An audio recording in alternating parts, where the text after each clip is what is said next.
Paano makapag-send ng emergency message gamit ang ating cellphone? Alam mo ba, karamihan ng ating cellphone ay meron ng ganitong feature. Ang nagaganda dito ay hindi mo na kailangan mag-type ng message. At automatic, pati ang location mo ay malalaman ng taong pinili mo na gusto makakaalam na nasa emergency ka. Pwede mo rin ituro sa kamag-anak o di kaya kung may anak ka, ay mas maganda na malaman niya kung paano gamitin para in case of emergency ay matutulungan mo siya kaagad. Kaya kung gusto mong malaman, panoorin mo ang video na to. Una, punta tayo ng settings ng ating cellphone. Once na settings tayo ng ating cellphone, dito sa search bar, type lang natin dito ang SOS. In search. Ayan, then send SOS message. Pindutin lang to. So kung mapapansin nyo, naka-off siya. So gawin natin i-on lang. Then nakalagay ito, let people know you need help in an emergency by pressing the side key.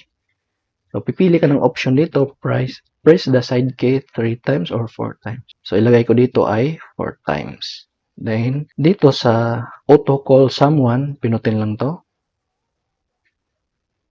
Ayan. Ang nilagay ko dito ay isang number ko na nakasaksak sa isang cellphone. So pwede mo siyang palitan. Then dito, attach pictures taken using front and rear camera. So, pwede mo rin itong i-on. Ayan. So, automatic, magte-take siya ng picture. Then, attach audio recording. Attach a 5 audio recording. So, pwede mo rin itong i-on. Ayan. Then, ito na yung send message to. Then, pindutin lang to. Kung wala pa kayo, pindutin lang tong plus. Then, select from contacts. Ayan, so dito nalalabas lahat ng contact na nakasave sa iyong cellphone. Ayan, so pili ka lang. No? Pili ka ng isa, dalawa.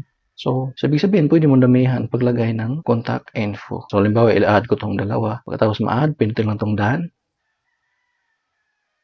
So, tatlo na yung contact info na nilagay ko. So, once na nasa emergency ako at ginawa ko or pinundot ko yung slide key ng 4 na beses, ay automatic marireceive nila yung message. Malalaman din nila ang exact location ko. Ito yung sample message na natanggap ng SOS message once na may emergency ka. Then, makikita mo dito yung link. Tapos, once na-click nila yung link, ay pupunta sila sa map.